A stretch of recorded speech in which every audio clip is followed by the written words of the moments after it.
할렐루야. 오늘도 새벽을 깨우시고 주님 전에 나오신 여러분들 환영하고 축복합니다. 오늘도 하나님께서 주신 은혜가 우리에게 풍성하게 임하기를 간절히 소원합니다. 우리 찬송가 488장 합성하시겠습니다. 찬송가 488장입니다.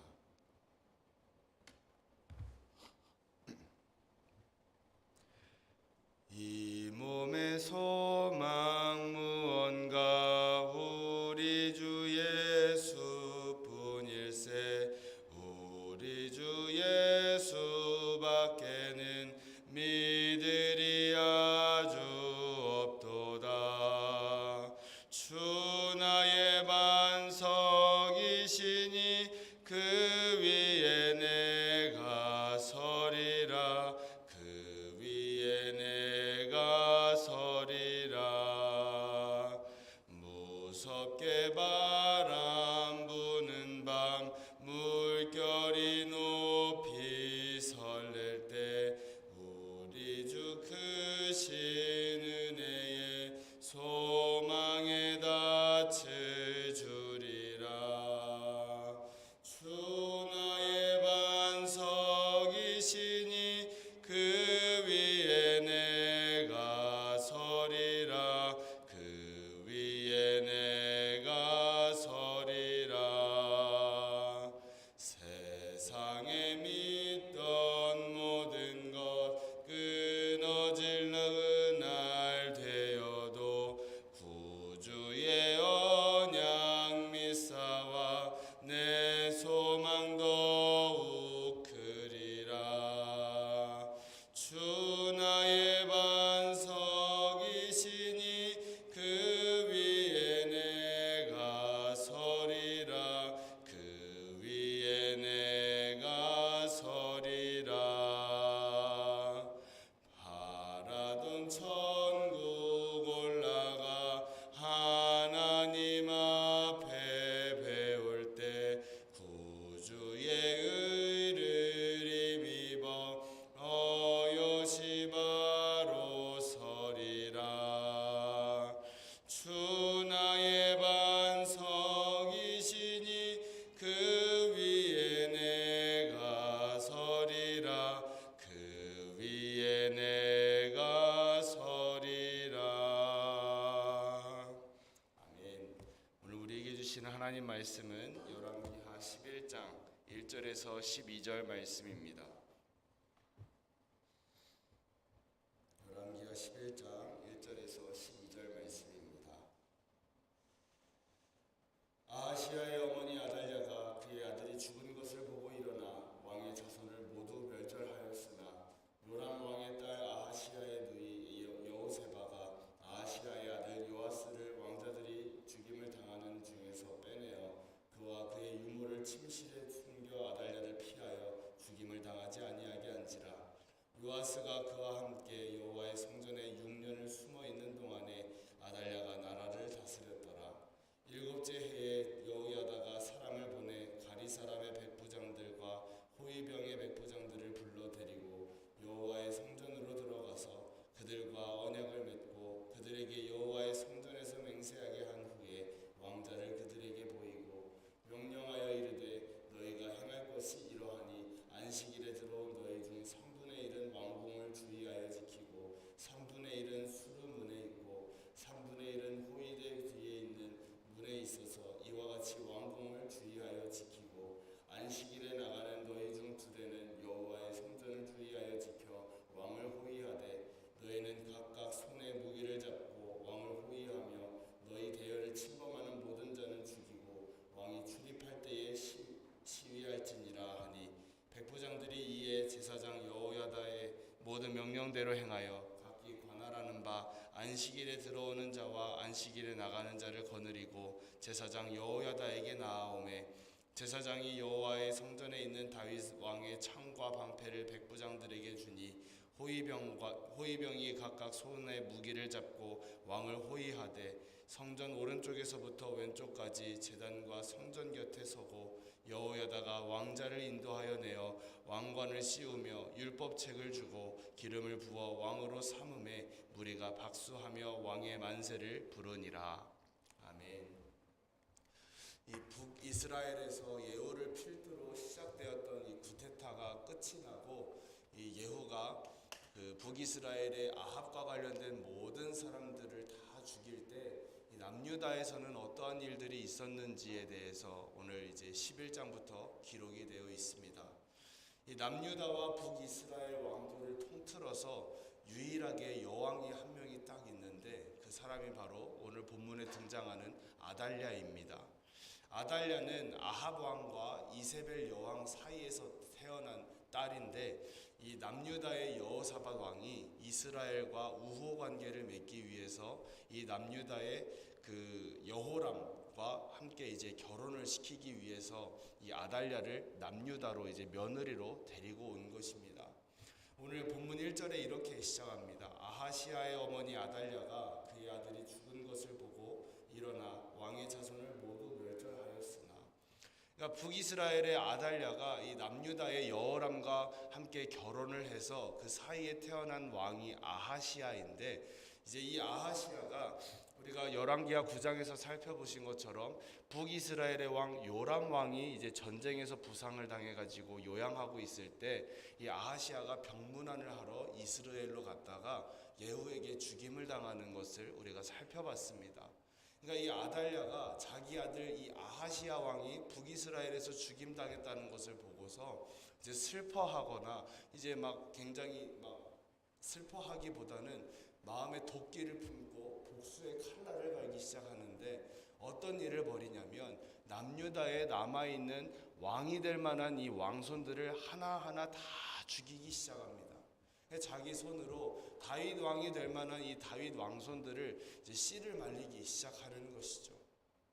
어쩌면 어머니 이세벨 못지 않을 뿐만 아니라 아니면 이세벨보다도 더 이제 끔찍한 일을 저지르고 있는 것입니다. 왜 이 자기 아들의 아들들을 다 죽일까요? 본인이 왕이 되기 위해서 그렇습니다. 아들의 죽음에 대해서 슬퍼하는 게 아니라 이때다 싶어서 이 탐욕, 권력의 탐욕이 눈이 멀어가지고 아들의 아들들까지 다 죽이고 왕이 될 만한 다윗 왕가의 왕손들을 다 죽이고 자기가 이제 왕의 자리에 올라가는 것이죠. 이걸 단순히 아이들을 다 죽이고 이제 끔찍한 일을 저질렀다라고만 볼 것이 아니라 하나님께서 다윗 왕조에게 약속하신 그 언약의 측면에서 보면 굉장히 위기의 상황에 처해 있는 것입니다. 하나님께서 다윗에게 주셨던 언약은 내가 너의 몸에서 나는 그 아들들을 통해서 왕으로 다 세울 것이고 너의 왕조, 너의 왕위를 계속해서 이어갈 것이고 또한 다윗 왕조를 통해서 다윗의 씨를 통해서 이 땅 가운데 메시아 예수 그리스도를 보내시겠다라는 것이 하나님의 언약이고 하나님의 뜻이지 않습니까? 그런데 아달랴가 이 다윗 왕가에 남아있는 이 왕자들, 아이들을 다 죽임으로써 이 하나님의 언약이 실패로 돌아갈 것만 같은 그 위기의 상황에 처해 있는 것이죠. 하나님의 구속사까지도 이제 실패로 돌아갈 것 같은 그러한 위기의 상황에 놓이게 된 것입니다. 그런데 오늘 말씀 1절을 다시 보시면 이렇게 이야기합니다. 아하시아의 어머니 아달랴가 그의 아들이 죽은 것을 보고 일어나 왕의 자손을 모두 멸절하였다가 아니라 멸절하였으나 라고 되어 있습니다. 멸절시킨 게 아니라는 것이죠. 그래서 2절에 보시면 요람 왕의 딸 아하시아의 누이 여호세바가 아하시아의 아들 요아스를 왕자들이 죽임을 당하는 중에서 빼내어 그와 그의 유모를 침실에 숨겨 아달랴를 피하여 죽임을 당하지 아니하게 한지라. 그러니까 아하시아에게는 배다른 누이 여호세바가 있었습니다. 여호세바는 아달랴의 딸은 아니고 이제 배다른 누이였는데 이 아달랴의 손에 다윗의 그 후손들이 다 죽임당하면서 이제 죽임당하는 것을 보고 여호세바가 이제 아하시아의 아들 중에 이제 요아스를 숨기는 겁니다. 요아스가 갓 태어난 아기예요. 한 살 좀 된 이제 갓 태어난 아기를 그 유모와 함께 이제 침실에 숨겼다가 자신의 남편인 여호야다에게 부탁을 해서 제사장이거든요. 제사장 여호야다에게 부탁을 해서 성전 안에 이제 제사장들이 머무는 그 공간에서 이 아이를 숨기고 그곳에서 6년 동안 이제 키우는 것을 이제 말씀하고 있습니다. 그러니까 요아스에게는 고모이고 고모부인데 이 고모하고 고모부가 이제 여호와의 성전에서 그 6년 동안 아이를 키우는데 그게 쉬웠겠습니까? 1살 된 남자 아이를 6년 동안 키우는데 이 성전, 여호와의 성전은 그 당시 아달랴가 머물고 있는 궁 바로 앞에 있습니다. 그러니까 이 성전에서 아이가 울기라도 하면 그 소리가 이 아달랴의 이 귀에 들릴 수밖에 없는 것이고, 또한 아달랴는 지금 다윗의 왕손이라고 하면 다 지금 죽이고 씨를 말리려고 지금 눈에 불을 킨 상태인데, 만약에 이 다윗 왕조의 아이가 하나라도 남아있다라는 사실을 알게 되면 요아스만 죽임당할 뿐만 아니라 그 아이를 숨겨주고 감춰주고 키워주었던 여호세바와 여호야다까지도 단번에 죽임을 당하는 그런 상황에 놓인 것입니다. 그럼에도 불구하고 이제 숨겨서 키우는 건데 어떻게 숨길 수 있었을까요? 6년 동안이나 어떻게 숨길 수 있었을까요? 아시다시피 아달랴는 바알을 섬기는 자입니다. 물론 하나님에 대해서도 알고는 있었겠지만 어머니 이세벨의 강력한 영향을 받아서 바알을 숭배하고 성전에 있는 모든 기물들을 꺼내다가 이 바알신을 섬기는 데 사용하고 성전을 완전히 다 이제 무너뜨리는 이 역할을 하는 사람이 아달랴입니다. 그러니까 성전에는 이제 거들떠도 보지도 않고 들어가지도 않는 것이죠. 그러다 보니 성전 안에 요아스라고 하는 다윗 왕손이 남겨져 있을 거라는 생각은 추워도 이제 못하는 겁니다. 그런데 이것을 하나님의 구속사의 이 시선으로 보면, 하나님의 은혜의 관점으로 바라보면 하나님께서 아달랴의 눈과 귀를 가리워 주신 것이죠. 모든 사람이 우리에게 왜 이런 일이 일어났는가? 하나님이 우리에게 약속하신 바가 있지 않는가? 하나님이 다윗의 왕조를 영원히 세우셔서 이 나라를 강하게 세우시겠다고 했는데 지금 다윗 왕조의 씨가 다 말라버리고 이 북이스라엘에서 온 저 폭군 정치를 하는 아달랴가 지금 왕위에 올라서 6년 동안 통치를 하는데 어떻게 하나님이 우리를 이렇게 치실 수가 있는가? 절망 가운데 있을 때에 하나님은 조용히 가장 작은 곳에서 하나님의 일들을 행하고 계셨고 하나님의 약속을 신실하게 이루어가고 있었다라는 것을 우리가 볼 수가 있는 것이죠. 4절 말씀에 일곱째 해에 여호야다가 사람을 보내 가리 사람의 백부장들과 후이병의 백부장들을 불러들이고 여호와의 성전으로 들어가서 그들과 언약을 맺고 그들에게 여호와의 성전에서 맹세하게 한 후에 왕자를 그들에게 보이고, 이 역대하 23장 1절에 보면 이 병행 본문입니다. 같은 내용이 기록되어 있는 역대하 말씀에 보면 이렇게 기록되어 있습니다. 제7년에 여호야다가 용기를 내요. 용기를 냈다 그랬습니다. 그러니까 요아스가 7살이 될 때까지 여호야다가 제사장이라고 말씀드리지 않았습니까? 계속해서 기도하면서 키운 것이죠. 하나님 어떻게 해야 될까요? 하나님 언제입니까? 하나님 언제 다시 다윗 왕조를 세우시겠습니까? 하나님 제가 어떻게 해야 되겠습니까? 계속해서 기도를 하다가 이제 하나님의 응답을 주신 것이죠. 지금부터 준비해라. 지금부터 일을 행해라. 이 7년이 될 때까지 7살이 될 때까지 준비를 해오다가 하나님이 말씀하시니까 용기를 내서 이제 그 일들을 이제 시작하는 것이죠. 무엇을 했냐면 여호야다가 이제 백부장들과 호위병들을 다 불러들입니다. 백부장은 100명의 군사를 거느린 이제 대장이라고 할 수 있죠. 백부장과 호위병들은 원래는 다 아달랴를 호위해야 되는 사람들입니다. 아달랴 주변을 지켜줘야 되는 군사들인데 지금 이 제사장 여호야다가 모이라고 하니까 이제 단숨에 모이는 거죠. 그러니까 이 사람들도 아달랴를 지켜야 되는 거는 알지만 그가 얼마나 너무나도 힘들게 나라를 이제 막 폭군 정치하고 이렇게 막 힘들게 하니까 이 제사장 말에 이제 바로 이 아달랴를 배신하고 나온 것이죠. 그러면서 이 모인 자리에서 여호야다가 이야기를 하는 겁니다. 왕자가 살아있다. 하나님께서 약속하신 다윗 왕조를 다시 세울 왕자가 살아있다. 그 얘기를 딱 하는 겁니다. 하나님 어떻게 이 나라에 이렇게 어려운 일을 주실 수가 있습니까? 하나님 우리에게 주신 약속이 분명히 우리에게도 지금 기억되고 있는데 우리가 그 약속 붙잡고 지금까지 살아왔는데 어떻게 이렇게 절망 가운데 우리를 내버려 두실 수 있습니까? 라고 하는 그 순간에 이 여호야다를 통해서 말씀하시는 것이죠. 왕자가 살아있다. 내가 내 언약을 기억하고 있다. 말씀하시는 거죠. 10절에 제사장이 여호와의 성전에 있는 다윗 왕의 창과 방패를 백부장들에게 주니, 여호야다가 이제 6절에서 7절 보면 이제 배치를 하는 겁니다. 3분의 1은 왕궁에 있고 3분의 1은 수르문에 있고 3분의 1은 호위대 뒤에 문에 있어서 왕궁을 주위에서 지켜라. 그러니까 어디서 어떻게 공격이 들어올지를 예상을 하고 그 군사들을 다 배치한 다음에 얘기하는 것이죠. 이제 다윗 왕의 창과 방패를 백부장들에게 주니, 다윗 왕의 창과 방패는 무엇이겠습니까? 승리를 상징하는 것이죠. 다윗 왕은 100번 전쟁에 나가서 100번을 승리했던 사람입니다. 그러니까 하나님의 약속이 무너지지 않았다. 하나님이 다시 이 다윗 왕가에 주신 언약을 다시 세워주실 것이다. 그 승리의 메시지, 그 소망의 메시지를 백부장들에게 전해주는 것이죠. 그렇게 왕위식을 이제 대관식을 준비하고 12절에 여호야다가 왕자를 인도하여 내어 왕관을 씌우며 율법책을 주고 기름을 부어 왕으로 삼음에 무리가 박수하며 왕의 만세를 부르니라. 왕께 만세하면서 드디어 하나님께서 약속하신 다윗 왕조를 세우시겠다라는 그 약속이 다시 이루어지는 것을 우리가 보게 됩니다.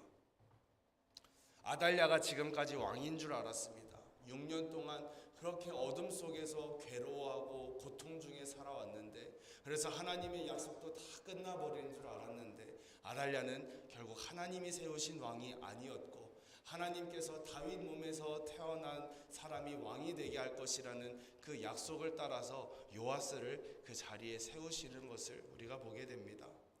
사랑하는 성도 여러분, 우리도 살면서 이런 때가 있지 않습니까? 하나님, 왜 이렇게 어렵습니까? 하나님, 왜 이렇게 우리를 힘든 일 가운데 내버려 두십니까? 하나님, 우리를 왜 치시는 것입니까? 그러나 우리가 아직 절망하거나 아직은 포기하기는 이릅니다. 왜냐하면 하나님의 우리를 향한 계획과 섭리와 하나님의 뜻은 여전히 변함이 없고, 하나님은 하나님의 자리에서 신실하게 그 일들을 감당하고 계시기 때문에 그렇습니다. 살아계신 우리 하나님은 우리가 보이지 않는다고 해서 일하지 않으시는 것이 아니라, 우리가 느낄 수 없다고 해서 하나님은 안 계신 것이 아니라, 하나님은 하나님의 자리에서 말씀하신 것을 신실하게 다 이루고 지키고 계시다라는 것을 오늘 본문을 통해서 우리에게 가르쳐주고 있습니다. 하나님의 기적은 지극히 작은 것에서부터 일어납니다. 따라서 우리가 선한 것을 행하되 낙심하지 말지니 때를 기다리면 하나님께서 이루신다라고 말씀하신 것처럼, 우리가 하나님 앞에 기도할 때 절망하지 않고 하나님의 말씀 붙잡고 끝까지 기다리면 하나님의 놀라운 기적과 같은 일들이 우리에게 이루어질 줄로 믿습니다.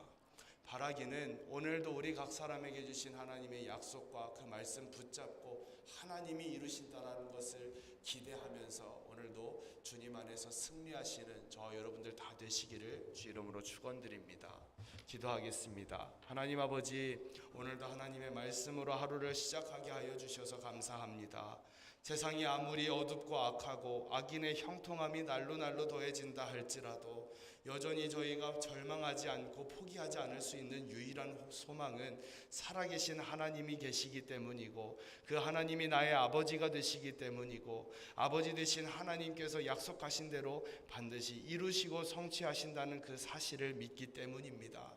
하나님, 오늘도 저희에게 말씀하여 주옵소서. 세상의 욕심과 죄의 유혹으로부터 저희의 눈과 귀를 가리워 주시고, 성전에서 주의 말씀으로 양육받아 자라난 요아스처럼 저희도 날마다 주시는 주님의 말씀이 저희에게 들려오게 하여 주시고, 말씀 위에 저희의 신앙이 건강하게 성장되어 가게 하여 주옵소서. 선한 일을 행하되 낙심하지 말고 기다리면 때가 되면 거둔다고 말씀하셨습니다. 저희들이 기도하는 일을 멈추지 않게 하여 주시고, 기도할 때에 낙심하거나 원망 불평에 사로잡히지 않도록 지켜주시며, 가장 좋은 것으로, 가장 놀라운 것으로, 가장 완벽한 때에 응답해 주시는 신실하신 하나님의 은혜를 경험하게 하여 주옵소서.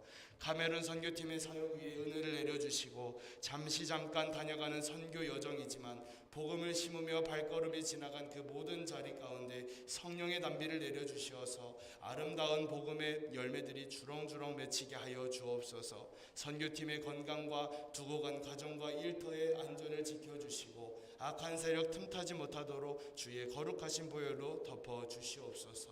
예수 그리스도의 귀하신 이름으로 기도드립니다. 아멘.